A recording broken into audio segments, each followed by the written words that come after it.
and welcome to GPTV on Melbourne Cup Tuesday, the 3rd of November. My name is Philip Kingston. And I'm Gary Pearce. Phil, it's Melbourne Cup Day, and don't we love the horses? Order of Command ran second at 35 to 1 on Saturday. So for all those GPTV followers of my horse, hopefully had something on Order of Command for a place. And guess what? The same horse that beat it 12 months ago in the same race. Can you believe it? So just so that the viewers can understand the true extent of your wealth, Gary, what was the prize for coming second? That's a bit. Do we need to talk about that? I think it's a bit. It's the question that everybody's going to be asking. Well, it's 50. That was a big race. It's a Group 2 race, Philip. So coming second is $54,000. Now I only have a small share of it. Once you pay the jockey, once you pay the float fee, the vitamins, the entrance fee, and everything else, I'm left with about maybe $1,200. I think, Phil. Anyway, so that's actually probably true, isn't it? By the time that everybody takes their cut. Yes. And given the fact that you are not a majority shareholder in this horse, it probably truly would be $1,200, wouldn't it? Well, yeah, you've got jockey, strapper, trainer, assistant, float, vet. I don't know. Vitamins, I've never seen so much being spent on vitamins. Anyway, Phil, let's get away from that. No, I'm just going to ask you one more quick question, because if you think about it, it's not easy to get a horse that actually runs second in a reasonable race, right? So the great majority of people involved in the racing industry, the kind of little punters like yourself that have a share of a horse, it would be probably fair to say that no one, except for the seriously big guys or the seriously lucky, does anybody make money out of owning a racehorse? No, except one person, Dennis Pagan. There's Dennis Pagan, who is the nightmare of every horse trainer, because he's just come along, and people are saying, well, why could he do at Carlton what he could do at the races on Saturday? He's come along, won the Derby, the oldest race, of course, in Australia, come along and won it, training and owning his own horse. And when he was interviewed, of course, he just couldn't even talk because he was so gobsmacked. But that would have to be every racehorse trainer's worst nightmare, that someone just comes along, trains the horse themselves, gets to the races and wins whatever $5 million race or whatever. So good luck to him. He is it. He is the other than him and maybe, the Sheik. What was the Sheik's name again? Bin Rashid Al Maktoum, Philip. No, he has not made that much money at a racing, I don't think. But a lot of people do it for prestige. Even Lloyd Williams, Philip, who's won all those cups, I don't think he'd be in the black for having been there. All right. So viewers, stick to real estate. Put your money into real estate, because money in real estate generally appreciates over time. Money invested in a horse, well, we all know, thanks to a expose on Four Corners, we know that your horse that you will eventually buy, and if it's lucky enough to run, will end up in pet food. Don't say things like that. Anyway, look, Philip, Order of Command has been the catch of the day for me of all the horses I've ever had. Yeah, Gary, lovely little segue there. So are you going to announce what's happening next on GPTV? Phil, we are indeed about to interview Gabby, who has written, co-authored Catch of the Decade, Phil, a story of his success, a great story, a great journey, if you will, a story of success, a story of a guy with a dream, and what a great guy, a very genuine, just, a person that everybody could relate to. Because you could not meet a nicer guy, and it's hard to find a more successful man. But to find a successful man that is also a delightfully happy man, those are two sometimes mutually exclusive propositions, Gary. So let's just jump through the tedium of what we normally talk about so that we can actually let the viewers hear from Gabby Levovich and our obviously hard-hitting, insightful interview. Yeah, we're not looking too good today, Phil. You're sort of in the shadows a little bit there, looking a bit dark. Of course, I've still got this this sad, pasty, red and pink look about me, Phil, as you would know from the spots I had removed on my face. So we're looking a little bit of a horror show, but it's good to have someone who looks like Gabby on the show talking about success. Phil, before we get there, we have to talk about some of the results, because lo and behold, that block of flats in Marriott Street, 1 to 9 at 14 Marriott Street, went under the hammer last Wednesday. Phil, that's an interesting story. I've got to just tell you that block of flats was the last auction, I think, in Melbourne before lockdown. You're right, absolutely.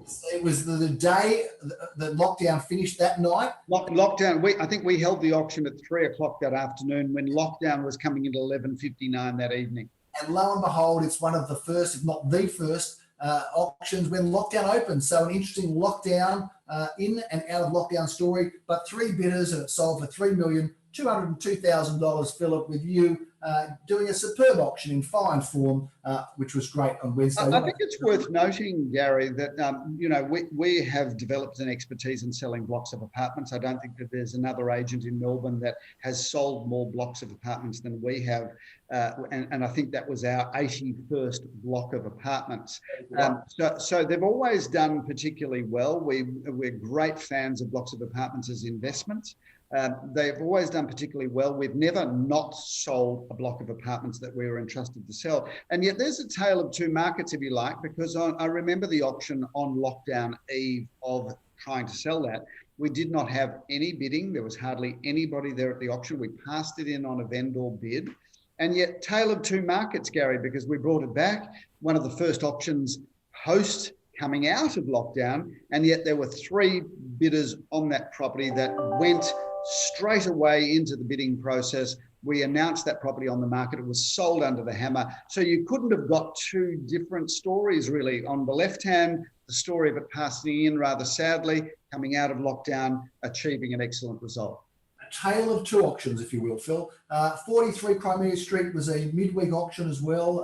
Leo Samuel auctioned that together. And by the way, I just want to go back to Marriott Street for a second, just say well done to Daniel Mickmaker, Jeremy Rosens and Michael Jonas, who spent a lot of time servicing that block and working on that property. Owned by a real estate agent, Phil. We continue to be the agent's agent, by the way.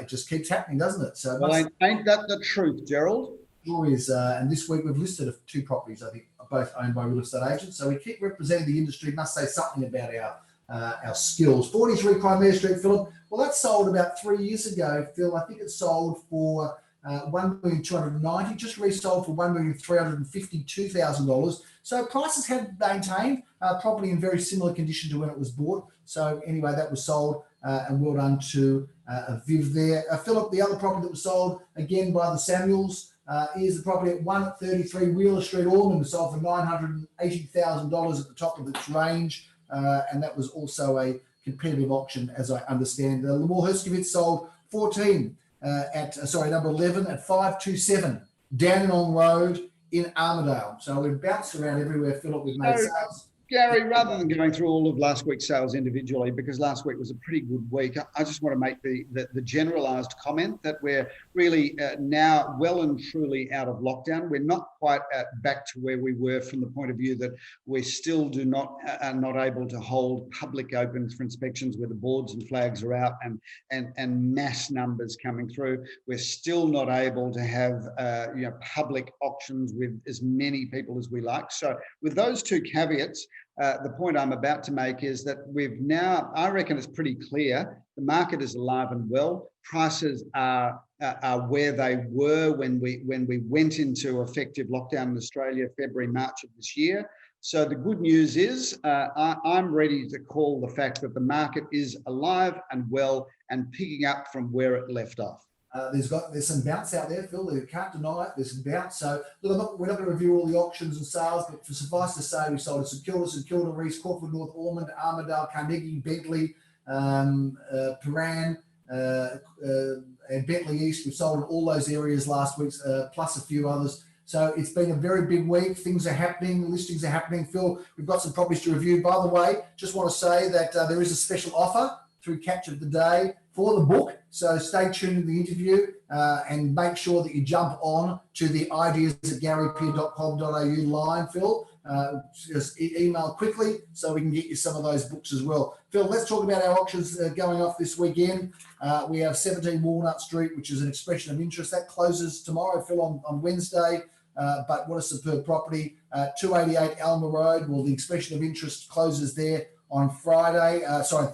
Might have some news about that next week, Phil.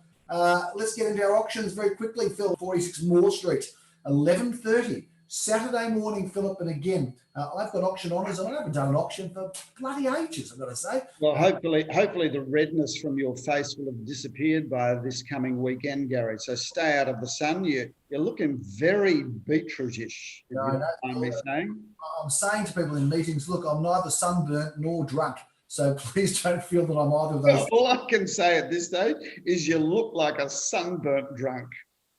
Fantastic. I didn't say I wasn't both. I just said I wasn't necessarily one or the other. Phil, 5 at 154 Alma Road. This terrific 2-bedroom apartment goes off at 11:30. Jeremy Rosen's auctioneer. And High Street Paran, another terrific property. Dan Dyson handling that one. Legal Samuel auctions that at 12:30. Philip, we're going to be in Chelsea in Swansea Road at 12:30. Great looking property up on the screen there. 2-bedroom, 1 bathroom. And we are in Malvern in Finlayson Street at 12:30 with Daniel Pierre and David Thompson as auctioneer. Phil, I'm going to meet you at 12:30 at number 3 Olympia Court in Ormond. Can we talk a bit about this? Because this one is a beauty, Phil. Olympia Court. Pay attention, Phil. You're the auctioneer. What a great townhouse this is, Phil. Gary, it is. It's fabulous. Congratulations to the vendors who've owned this parcel of land for a very long time, and they're so attached to it that they couldn't let go without building 2 beautiful new homes on it. We're selling the one on the western side with a double lock-up garage. The attention to detail here, Gary, the architecture, the design, the quality of finishes, the construction, this is one of the best you'll see. And what a great location. You're part of the McKinnon High School zone there. So not only are you getting good real estate, but you're getting the keys to children's education that is some of the best education in Australia. So lots to love about that home, and I look forward to auctioning that property. You'll be doing that 4 at 3. That's 12:30, I should say, on Saturday. I'll look forward to seeing you there, Phil. I wouldn't miss that auction for anything. It's been a while since I've been in an auction with you. Looking forward to it. 8 at 55 Alexander Street. You'll be hopping off there straight after Olympia Court to meet your son, Jacob Kingston. Wonderful property that is. And I know Jacob's had a good time handling it, Phil. At 1:30, there's double auction action. 1 at 19 Grey Street. Bentley East. This time Simon Dominic has auction honours. Good to see him in action. And Phil, you're going to be bringing down the curtain in Avon Avenue in Bentley East at 2:30 with Jan Dawson, a great looking 4-bedroom, 3-bathroom home right in a great spot in Bentley East and Railway Parade, Murrumbina. Is David Thompson's last auction, 2:30 Saturday. Just a few to go through quickly on Sunday, Philip. I'm going to be auctioning 1 at 331 Oron Road together with John Swippo and Leon Grisenfitter. Details on the screen there now. 2-bedroom, 1 bathroom. 10:30 a.m. At 11:30, Phil, we've got Leo Samuel with auction honours around the corner from my auction in East St Kilda. He's going to be in Lansdowne Road, 27 at 4A Lansdowne Road, terrific 1-bedroom apartment. And Phil, you are going to be in Takapuna Street, although it might be postponed, so I'll move on quickly and we'll talk about 52 Marbridge Road, Moorabbin. Leo Samuel auctions that 4-bedroom, 2 bathrooms, terrific looking property, 1:30 on Sunday, Phil. And you are going to be definitely auctioning 376 Alma Road again, 2:30 Sunday. Great property, this one, Phil. 6 bedrooms, no less than. Great block of land, great looking home, Phil. That one goes off at 2:30, and then we're going to push you off at 3:30 to finish off our Sunday in Balaclava Road, 102 at 43 Balaclava Road. We know what a magnificent property that is. That's a wrap, Phil. Rapid fire going through the auctions of this weekend. Well, Gary, we're well and truly back into it, and keep in mind that we're really counting down the days now that it's Melbourne Cup. We know that as real estate agents, we get to Melbourne Cup and go, well, it's now just a sprint to the finish line. Having said that, we all have a feeling that the market will be alive and well earlier in January than it normally is. But really, if you think about it, Melbourne Cup signifies that real estate run up to Christmas is we've really got a very short period of time. But great to see the market alive and well. Great to see the success that our team has in selling properties from as little as $300,000 to $6 million and beyond, Gary. So lots of exciting things happening. And speaking of exciting, let's now move into the interview with none other than Gabby Levovich from Catch of the Day, reviewing his book, which has just been released to all good booksellers. And we've obviously got a little bit of a giveaway happening on GPTV, but Gabby Levovich, Catch of the Day, and reviewing his book, Catch of the Decade. So it is with great pleasure that we introduce today to GPTV Gabby Levovich, who we know of course, and is well known and have known for a long time. Gabby, before we talk about anything, I want to go back to many, many years ago when I came rocked up to your doorstep, hoping to have the pleasure of selling for you the property that I sold to you. And of course, that was in the corner of Huntley Road. And that was number 1A Latrobe Street, where my first daughter, Liron, was born 17 years ago. So that was 18 years ago, Gary. That's it. Now, we had a very enjoyable experience. I enjoyed dealing with it at the time. Where were you in your life at that time? At the time, I just left my house at Unit 7 at number 17 Pine Street, right next to 7-Eleven. And put all my savings and probably borrowed $200,000 in order to buy that house at number 1A Latrobe Street for $340,000. Yeah, that was an amazing house for me at the time, and that's where we met. And no doubt you were pushed hard at the auction. Philip probably ran the auction and pushed you hard to pay more than you wanted to, more than you were comfortable to. But we fast forward to now, there's a bit in between. We fast forward to now where, of course, you're one of the co-founders of Catch of the Day, together with your brother Hezi. Is that right? Am I on track here? Yeah, that's correct. My brother is my partner, and we've built a number of businesses over the last decade. Yeah. And now, of course, we'll fill in the gap, but we're now at the other end where I dare say you're living in a slightly better residence than the one there, notwithstanding that you haven't changed as a person and you're still the happy guy that I remember all those years ago dealing with you. But today we're talking about this incredible publication, which is Catch of the Decade. So let's talk a bit about, just quickly, about what happened in those 18 years. I know that we opened, I think, one more office. I think you did a bit more in 18 years than we did. Tell us a little bit about the journey and what happened with Catch of the Day and what's brought you to this book today.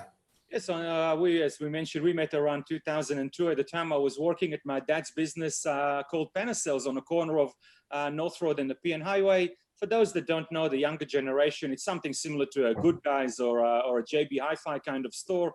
I was selling televisions, microwaves, cordless phones, and the like. I left around 2013. I was literally unemployed for 6 months in that specific house, not knowing what to do. And about 6 months later, I discovered eBay, very early days of online shopping. No one was selling online at the time.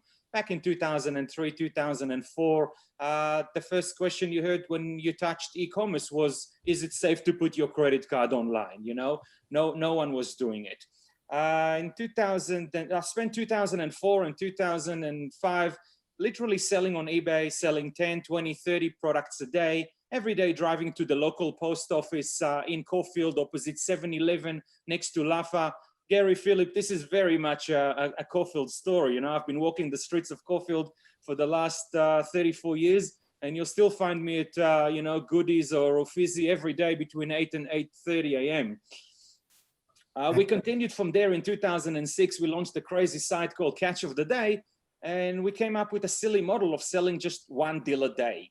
No one gave it a chance in the early days, but with execution, good people, a bit of luck, and a lot of chutzpah, we managed to turn it into something successful. By 2010, it was Australia's most watched online shopping site. And as they say, the rest is history. And we've built quite a few other businesses along the years. I don't know how much time we have today to discuss that.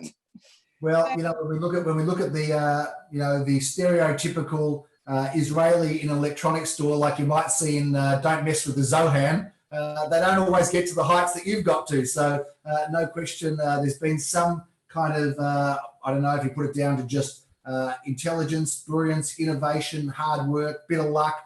I'm not sure what you put it down to, Gabby, but no question you and your brother have been a force. Just give us some sort of understanding of what actually Catch of the Day became. I understand it's no longer your business, but it started very humbly. It started with you walking around the streets of Caulfield. We should have given you some brochures to put in with thinking of selling while you were doing that for our business. But just talk a little bit about what happened at the end with Catch of the Day, at least the end for you and your brother. Yeah, but before we get to the end, we'll get to the middle. So around 2012 to 2015, we managed to build other vertical businesses in other segments. We built a business called Grocery Run, selling groceries online before Coles and Woolworths were even thinking of doing that. A business called MumGo, and another interesting one called Eat Now. Eat Now was early days food delivery app. that ended up merging with Menulog in 2015. By 2015, EatNow and Menulog owned about 95% of the food delivery in the market. And that business ended up selling for shitloads of money, $855 million in the middle of 2015. In 2017, Catch of the Day changed its name and it became Catch, as the logo states behind me. Today, Catch is one of the 3 leaders of e-commerce in the country. It's known as a marketplace. It competes with eBay and Amazon quite successfully. I'm happy and sad to say that a year ago we sold it. Today it's owned by Wesfarmers and it sits alongside Kmart, Target, Officeworks and Bunnings under Australia's #1 retail conglomerate. Can I just interrupt you there, Gabby, because I think for our viewers, listening to you is fascinating. Firstly, your energy, passion and enthusiasm, like you can feel it coming through the screen. And we've always had this lovely relationship with you where, you've gone from being a guy that had a fledgling business worth virtually nothing to now one of Australia's wealthiest individuals. But along that journey, I don't think that you've changed in the slightest. You sold it 12 months ago or 18 months ago. We've obviously had this complete curveball called COVID, where all of these online companies have now exploded and their business models, if they're strong businesses, has grown exponentially. How much more would you have sold it for today if you hadn't have sold it pre-COVID? Just a quick message to Gary. Gary, this is how you ask questions. You get straight to the tachlis, and Philip doesn't muck around. I'm sad to say, and I'm very honest to say, that the business that we sold for $230 million a year ago is worth nothing less than 10 times that. It's like you selling a house on Aruna for $3 million and seeing it sold a year later for $30 million. Yeah, it's something that could only have happened because of Corona.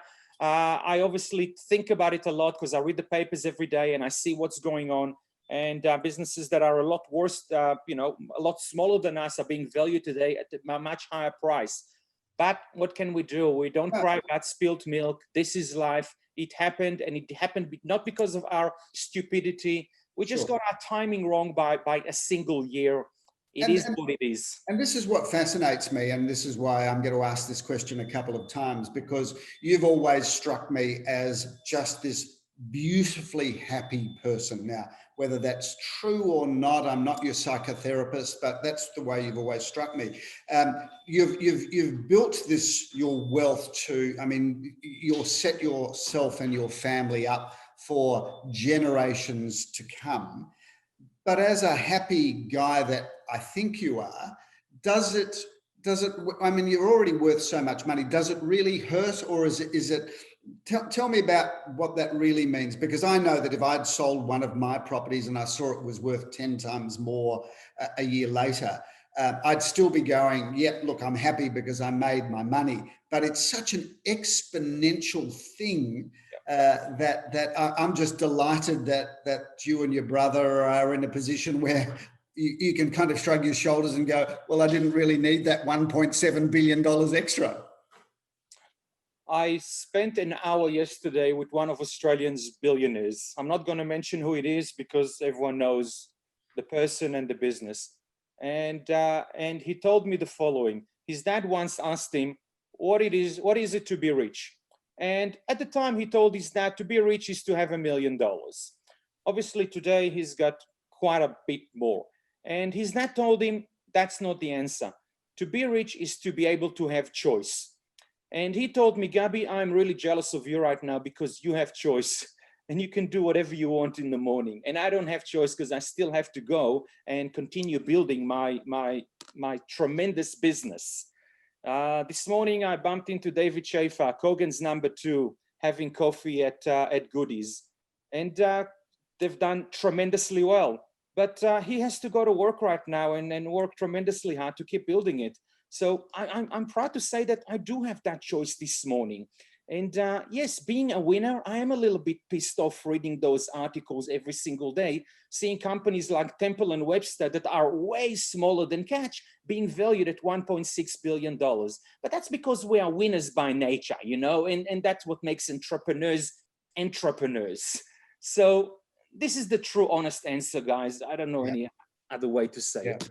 It's interesting because you've referred to a billionaire, and Gary and I have had the pleasure, or sometimes otherwise, of dealing with a number of the BRW top 200 people. And I'm also proud to say, and to look at you and say, of all of the seriously wealthy people I know, I think your attitude of this joyfulness from you is unlike I've noticed in all of the others. And you know, ultimately, there's kind of a saying that to become incredibly rich, you have to be an absolute bastard along the journey, but you just don't seem to have created any ill will along your journey that I know of. Guys, I mean, as we started this conversation, you know, at the age of 36, I'm not kidding you, I was the poorest out of all my friends.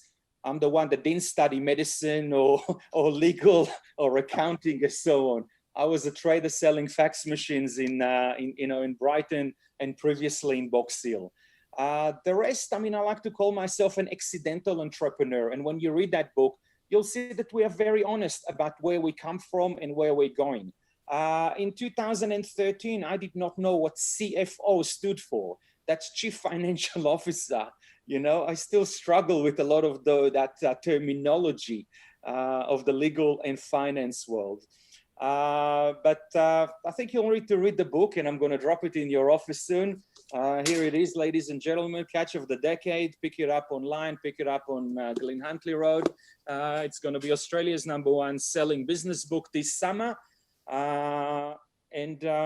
You know, I'm very proud to have been through that journey and to be able to inspire the next generation of Australian entrepreneurs. So you've kindly agreed to give us 100 books, which is just a fabulous thing. And for those people that are currently watching GPTV, we urge you to send a short sentence to ideas@garypeer.com.au, letting us know why we should send you a copy of the book, and we will happily do that. Tell me, I can't wait to start giving this out to people. Gabby, I'm thinking to myself, I'd like to give it to all of the younger people that watch the show and that we interact with. Can you define what your couple of key messages in the book would be? If I gave it to my 22-year-old son and my 26-year-old son, and I say, read this book, what do you think the 2 or 3 key messages in the book will be? So the book has about 200 plus messages. You mentioned young people. First thing that comes to mind is risk. You know, taking risk is a trait that becomes easier with repetition. It's harder at the beginning, and you start with a house worth $340 million, and then you take a risk and you jump to the $600,000.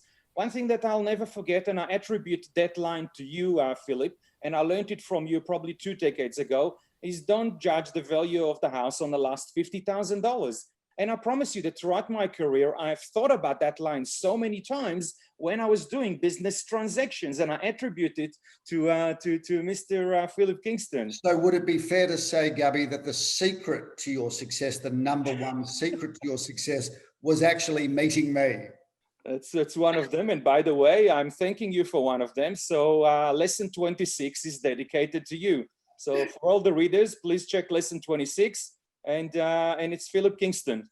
Thank you so much. What was the royalty deal of that? Because I remember there was some small print somewhere, I think, in the contract or when you signed for the house, there was some royalty deal for that messages. Wasn't there some sort of like a kind of a, one of those building deals where, it sort of credits through to Phil.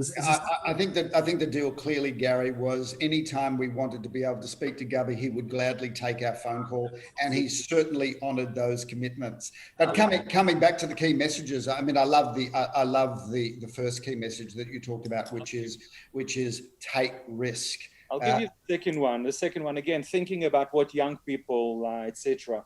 And the second message for young people is don't wait for perfection. A lot of people wait for perfection and wait for the right timing and wait till they have an extra $100,000 in the pocket in order to jump in. I'm using a lot of real estate analogies in this conversation today because I'm talking to the kings.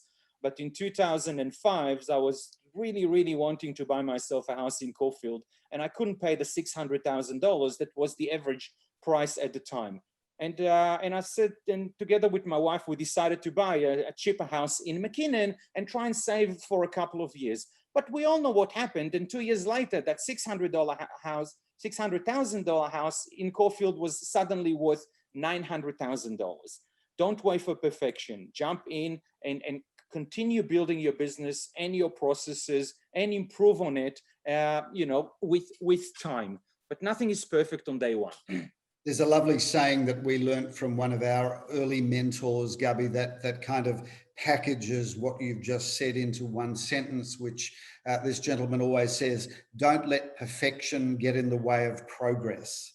And I love that line, don't let perfection get in the way of progress, because that really captures exactly what you've just said, doesn't it? In the book, we call that chapter, your first draft is always shit. Very good and very true. Keep improving on it, Gabby, can I just say, Philip, it's interesting listening and observing. And recently I went to, sadly, a funeral. And of course, the person presiding there, the minister said, a rich man, a truly rich man is someone that's happy with their lot.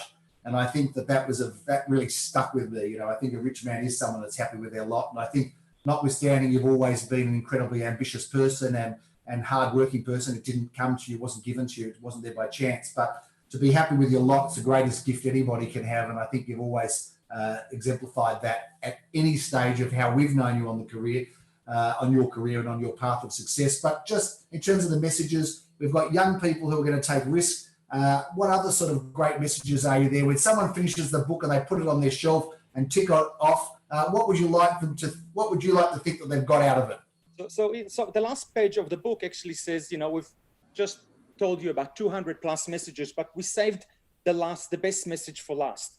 And the last message in the book, we think the most important, that encapsulates everything, is it's all about the people. And I can see you nodding your head right now, and it's really all about the people. And of course, people know Gabby and Chezi, who are the faces of the business and the founders of the business, but we could not have achieved so much on our own, and we could not have achieved, even some of it on our own. You need to surround yourself with really smart people. The CEO should never be the smartest finance people in the room. You need a great CFO for that. And you shouldn't be the best marketing person in the room. You need a CMO for that. And so goes with customer service and logistics and everything else. And I'm very proud to say that we have managed to build a business that it's known to have an unbelievable culture of success and hard work. And in the book, we call those people intrapreneurs, not an entrepreneur with an E, but an intrapreneur with an I. And I know that you've had many of those over the years. And these are people that are not the founders of the business or the directors of the business, but they come to work every single day, putting in 110%. And then all the teams around them can see their attitude and they rally around them. And so it goes. And I've been very lucky to have worked with so many tremendous people over the years. And you just keep learning together and push together towards a common target. It's very easy to take those people for granted, and people often say, well, what did you and Philip do well in your career? And we haven't scaled the financial heights that you have, but we've done okay. One of the things that I always like to say is we got good people. We've retained, and we've got fantastic people, and I think that is really so important. I couldn't agree with you more, and I'm delighted that message comes through. Good people make it for you. Sorry, Phil. I've got a quick question, Gabby, because I'm really interested. In the equity space. We've got, when I look at the solid online companies that have grown up in Australia, if we talk about Catch, if we talk about Kogan, if we talk about Temple and Webster, and if we talk about Afterpay, for example, and the jury is still out on what the long-term position of Afterpay is. Will we produce a company in Australia? Is there an opportunity for a Catch or a Temple or Webster or a Kogan to actually leave Australia's shores and build an international position? Because from where we sit as a consumer, we're all very aware of the big international companies, the Amazon as an example. Will Catch or will Kogan or will Temple and Webster ever make it offshore? So if your question is specifically about e-commerce companies, the answer is most likely not. We probably missed that opportunity. Asia is congested, the USA is congested, and all these companies have really built a brand under the .com.au URL. As everyone knows, I'm Israeli and I follow the Israeli startup scene very closely. When a company starts in Israel, they never start at .co.il. Israel, URL. It's always going for the .com because, we don't have such friendly neighbors and we don't have easy borders to cross. And every business that's built in Israel is really built to take on the world. Australia has done tremendously well in technology with companies like Atlassian and Canva, and looks like Afterpay and ZipPay are also going to become world leaders in their space. But looks like in e-commerce and special e-commerce where you actually hold the goods and need to ship the goods, we are just too remote, guys. We are 8 hours from Singapore and Bangkok. It's just not going to work. Yeah.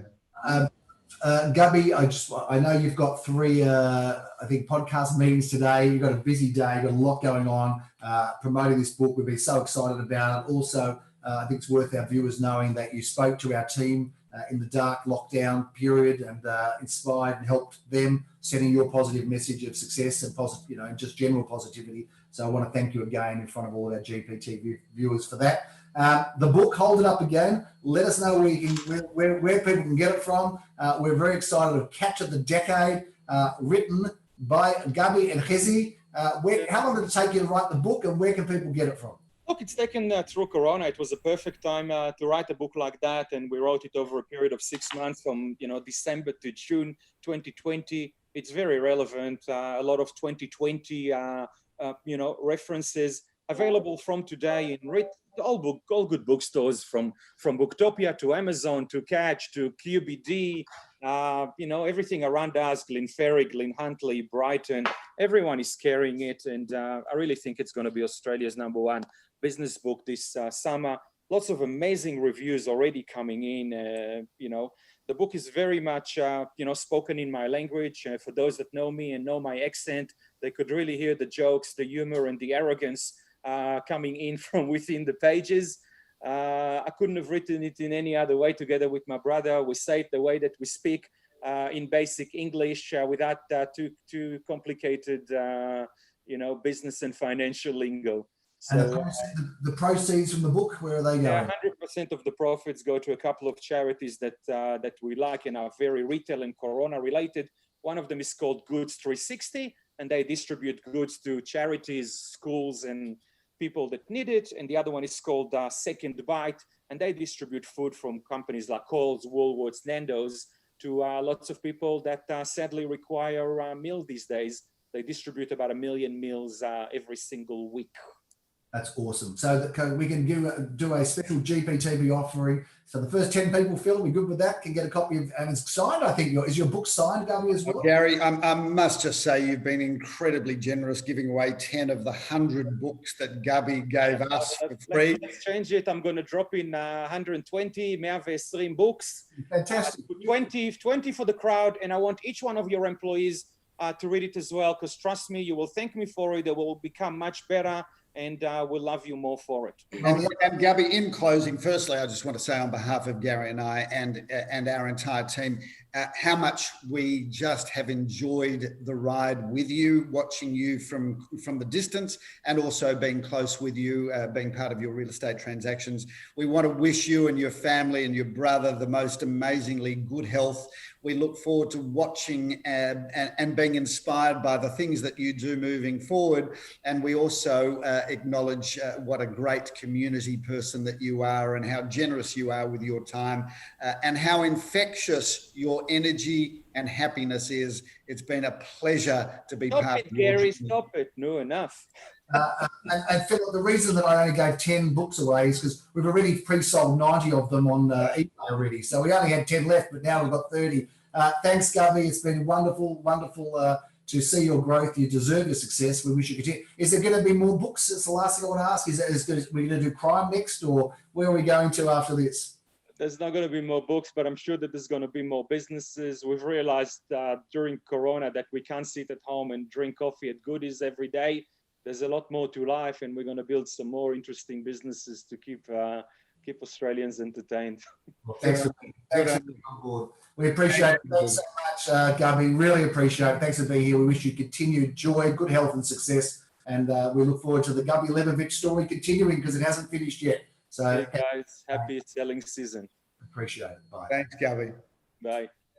Fantastic to have Gabby on board and so generous with his time and interviewing. And of course, again, the cynics will say, well, he's done that for commercial advantage, but all of the funds actually do go to charity, a charity close to his heart or two of them. So it's just awesome, isn't it, Phil? And look, it's not going to be long. I reckon this is maybe our probably second last Zoom meeting, Phil. I reckon we're going to be actually next to each other in a studio recording GPTV soon. Won't that be a novel event? And well, I've got to tell you, as much as Zoom is incredible and as much as FaceTime is incredible, I'm seriously done with both. And I look forward to standing beside you with your sweet, fresh breath and your magnificent energy that I will take and radiate from as well. So looking forward to next week.